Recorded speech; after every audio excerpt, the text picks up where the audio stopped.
Padova, 18 dicembre 1978. Intorno alla mezzanotte e mezza, una guardia giurata che è impegnata in un giro di perlustrazione nota un'Alfa Romeo rossa targata Pordenone ferma in un piazzale in zona Stanga, con una portiera aperta e l'indicatore di direzione sinistro lampeggiante. Allertate le forze dell'ordine, quando arrivano, trovano all'interno dell'auto il corpo senza vita del proprietario. Si chiama Luciano Stefanato, lavora al ristorante dell'hotel Eden di Abano Terme e ha conficcate sul corpo le lame di 2 coltelli dai robusti manici in plastica arancione. Quello che all'inizio sembra un delitto isolato diventerà presto uno dei primi crimini di una lunga scia di sangue, una scia che verrà firmata con un nome, Ludwig. Dietro a questa sigla ci sono 2 ragazzi insospettabili, Wolfgang Abel e Marco Furlan. Vengono da Verona, da famiglie rispettabili e benestanti. Il primo, di origine tedesca, è figlio di un dirigente di una compagnia assicurativa. L'altro è figlio del primario di chirurgia plastica al centro Grandi Ustionati dell'ospedale civile maggiore di Borgo Trento, a Verona. Sono ragazzi intelligenti, colti, con vite apparentemente normali. Nessuno avrebbe potuto immaginare la ferocia che covano.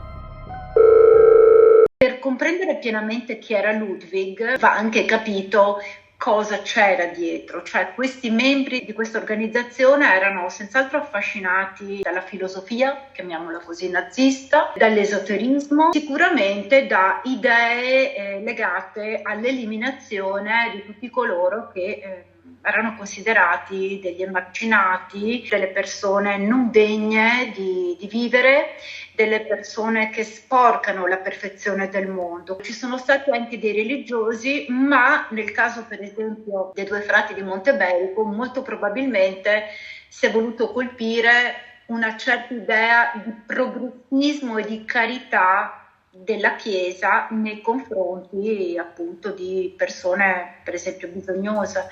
Per anni colpiscono senza un apparente filo logico, eppure un senso c'è. Per loro bisogna purificare la società, eliminare chi a loro giudizio è impuro, un omosessuale, un tossicodipendente, un senza tetto, un sacerdote progressista, un cinema a luci rosse. I loro delitti escono dai confini provinciali, regionali e anche statali: Verona, Padova, Vicenza, Venezia, Milano, Trento, Monaco di Baviera. Ma il colpo di scena arriva quando il 25 novembre 1980 arriva alla sede del Gazzettino di Venezia Mestre una lettera. Si tratta di un foglio A4 firmato Ludwig, che porta l'aquila nazista come simbolo. L'organizzazione Ludwig si assume la responsabilità delle seguenti uccisioni, recita il messaggio. Poi, con freddezza chirurgica, elenca vittime e dettagli degli omicidi che solo i veri assassini possono conoscere. Alla fine la firma: Gott mit uns. Dio è con noi. In quel momento Ludwig smette di essere soltanto un nome, diventa un'entità che parla, che proclama, che lancia un messaggio politico e ideologico, una voce che si sovrappone alle mani degli assassini. Ma cosa scrive Ludwig sui volantini? Elencano vittime e dettagli precisi. Nel caso dell'omicidio di Luciano Stefanato, il 18 dicembre 1978 a Padova, 2 anni dopo recita il volantino: sono stati usati coltelli col manico in plastica e di colore rosso-arancione. Nessun dubbio, chi scrive è lo stesso che uccide. Non è solo narcisismo criminale, è propaganda, è la volontà di ribadire che dietro ogni colpo non c'è il caos, ma un disegno, e quel disegno affonda le radici in un'ideologia che mescola nazismo, esoterismo e anche suggestioni religiose orientali. Per Abel e Furlan, i 2 volti noti dietro la firma Ludwig, la società va purificata, liberata da chi la sporca.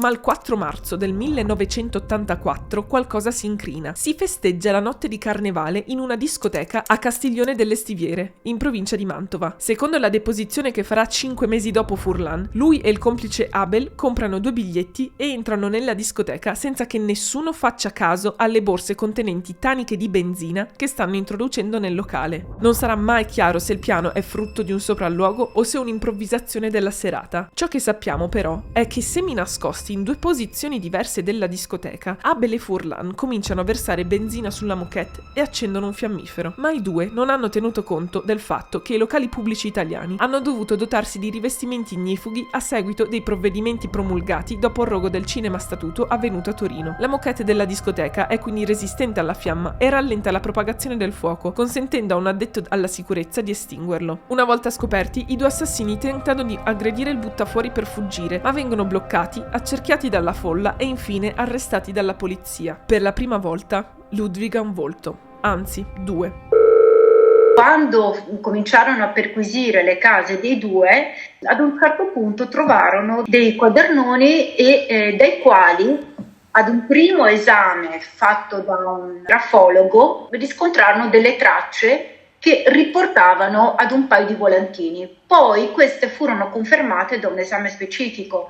Riusciva a leggere i cosiddetti solchi ciechi, quelli che si formano quando anche noi, per esempio, facciamo una firma o scriviamo sopra il primo foglio, vediamo che la pressione del foglio lascia la traccia anche in quelle sotto. Nelle case di Abel e Furlan, gli investigatori trovano quaderni e fogli. Portati in Germania, vengono analizzati con una tecnica avanzata, i cosiddetti solchi ciechi, i segni invisibili lasciati dalla penna sulla carta. Quelle impronte combaciano con i volantini firmati da Ludwig negli anni. È la prova decisiva. Nessuno dei due confessa davvero, ma le loro pene sono differenti. Reso immune dall'ergastolo per una perizia di semi-infermità, Marco Furlan sceglie il silenzio dopo aver provato a scappare dal carcere. Verrà rilasciato nel novembre del 2010 dopo aver scontato la sua pena in regime di semilibertà e affidamento ai servizi sociali. Abel, invece, si proclama vittima di una macchinazione internazionale legata alla sua cittadinanza tedesca in piena guerra fredda. Nel 2009 la sua pena viene commutata in arresti domiciliari scontati nella casa di famiglia in Valpolicella. Il 10 settembre 2021, a causa di una caduta in casa per un malore, entrerà in coma, morendo il 25 ottobre 2024. Ma Abel e Furlan facevano davvero tutto da soli? Una testimone racconta di aver visto 4 o 5 giovani accanirsi su Claudio Costa, il tossicodipendente ucciso a Venezia, non 2. Alcuni volantini vengono spediti da città dove Abel e Furlan non si trovano. Questi indizi suggeriscono la presenza di fiancheggiatori, di una rete che va oltre i 2 volti noti. La giustizia italiana ha chiuso i conti attribuendo a Abel e Furlan alcuni dei delitti di Ludwig. Ma il mistero resiste, perché Ludwig non è stato soltanto 2 ragazzi con un'ideologia folle, è stato un simbolo, un'ombra collettiva, un nome che ancora oggi richiama paura e domande senza risposta. Segui Padova Stories per non perderti il prossimo episodio di Padova Crime, il format che racconta le storie criminali che hanno segnato la nostra città e l'intero Nord-Est.